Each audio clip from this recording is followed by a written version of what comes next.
Рахмат. Мага 1 май район тургундары кайрылып жатышат. Биринчи топтогу көз азиздер, майыптар, жөлөк пулдар көтөрүлбөй жатканын жана берилген жөлөк пулдардын суммасы аз өлчөмдө болуп жатат деп.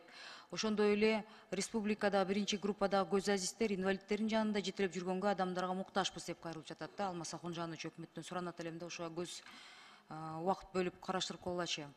Экинчи, бир орчундуу маселе менен мага эми биздин жараныбыз кайрылды да. Кулмурзаев деген Көк Жар айылындагы 172 контурда жайгашкан жердин ээси болуп бир топ жылдан бери ээси болуп келип жатып, иштетип айыл чарба жерлерин. Анан президентибиз жерлер трансформация болот дегенден кийин бир кызыктуу нерселер чыга баштайт да. Ошол жерлерди документтерин тактоо максатында Аламидин район госрегистрине кайрылса, аталган жер Жолдошев, анан Алдакулов деген аттуу адамдарга өтүп кеткени белгилүү болот. Андан кийин бул адам жараныбыз, эми жаш жигит экен, укук коргоо органдарына кайрылса, тескерисинче бул адамды аферист кылып, 3 ай камашып, кийин соттун 2022 жыл соттун чечими менен аталган участок камакка алынган, бирок ага карабастан жанакы айткан эки адам, ушул Жолдошев менен Алдакулов аттуу жарандар Чунуев Максат Ишембиевичке жер тилкесин менчик укугуна өткөрүп беришкен экен. Анан документтерди текшерсе, атай эми комиссия түзүлөт, межведомственный комиссия түзүлөт. Бул дагы бир мындай чындыкты издеп жүргөн жаш жигит экен да. Аягына чейин чыгам деп, мындай ызы чуун баш аягына чейин барганда, жанакы ишеним кат деген подделка болуп чыгат да. УКМКнын почерковеческий экспертизасы ишеним кат подделка деп чыкса деле, жанакы Чунуев Максат деген адамга вообще жерди жаздырып коюштур на основе подделанной доверенности. Ошондо деген 3 айга камап, бул адамдын энеси мага деген март айларында кат жазат да, ушундай болуп калды, баламды камап кетишти, жер ээси бизбиз. Канча жылдан бери, 10 жылдап ээси биз болсок, тескерисинче аферисттерге берип, жасалма кат менен, подделка менен берип салышып, бизде мен баламда эмне күнөө, баламды камап салышты, эми күчкө салып атышат деп.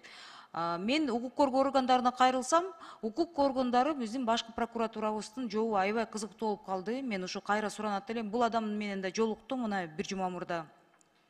Эми Кулмурзаев менден суранып атат да, подделка экени такталды, УКМКнын экспертизасынан такталды. Ушу мен ушу прокуратура менен УКМКга кайрылат элемин да, урматтуу жетекчилер. Бүгүнкү күндө акыйкаттык жасалма болбош керек. Жанакы чоң компаниялар, жер мафиялар чыгып атат. Ошондо жөнөкөй жарандардын үнү угулбай калып атат. Ушундай Максат Чунуев деген, бул да жаш эле жигит экен да, гектарлап жерлер тартып алып, ээси болуп отуруп калып атат. Бул кандай заман? Көз убакыт катта жөнөтөм да, ушуну дагы бир жолу текшерип көрүңүздөр деп суранам. Рахмат. Рахмат, мен жанакы баштап кеткен сөзүм аягына чыгып кетким келет. Кулмурзаев деген жаран кайрылып, арызы менен кайрылганда, мен ошол жерде белгиленген адам Чунуев Максат Ишембиевич. Бул деген ири курулуш компаниянын жетекчиси экен да. Анан эгер бүгүнкү күндө курулуш компаниялар ушинтип рейдерлик жол менен элдин жөнөкөй жарандардын жер тиркелерин тартып алып, үйлөр салып жатса, бул кандай нерсе болуп атат да? Бүгүнкү күндө рейдерликке жол берилбеш керек. Дагы бир ирет кайталап кетет элем. УКМК, башкы прокуратурага жасалма ишеним каттар менен жерлерди өзүнө каттаган, тем более курулуш компаниянын жетекчилери болсо, тергөөчүлөргө барса, тиги мага азыр чалып ошону айтып атышат да, тергөөчүлөргө барса, алар сөмөйүн өйдө жака көргөзүп, бунун астында тигил турат, тигил чоң турат, бул чоң турат деп коркуп жатышыптыр. Бул нерселер качантан бери токтой турган нерсе болуп атат да, бирок кайра эле жасалма акыйкаттуулук болуп атат да.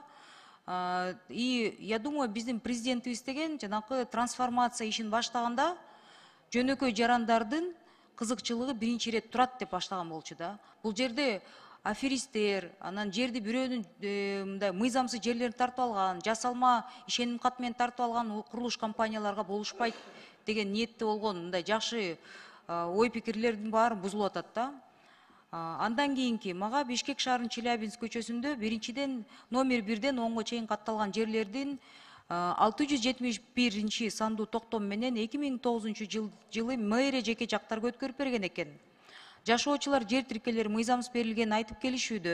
Анткени ал жерлерден келечекте коммуникациялардын өтүүсүнө кыйынчылыктар жаратаарын билдиришкен.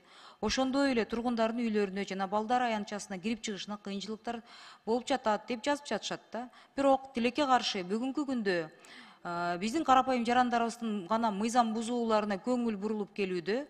Ал эми мыйзамсыз токтомдордун айына миңдеген карапайым жарандарды кыйналып жатса дагы бир дагы мамлекеттик кызматкер, чиновник жоопко тартылган жок. Эмнеге? Алмаз Ахунжанович, бул бир мисал. Бүгүнкү күндө президент баштаган жер тиркеелерин мыйзамдаштыруу процесси бүтпөй жатканы ошол себеп. Анткени эгерде мыйзамсыз чыккан токтомдун айынан талаш жаралса, жарандарды сотко барып чечишип алат дейт экен да. А сотко барса пошлина төлөш керек да. Ошол жерде талаш 100 миң деп, миллиондоп болсо, ал жөнөкөй жарандар каяктан анын 10% төлөшөт. Мындайда деген башкы прокуратура, укук коргоо органдары баары ошого түртүп коюшат экен, соттон чечип алла деп.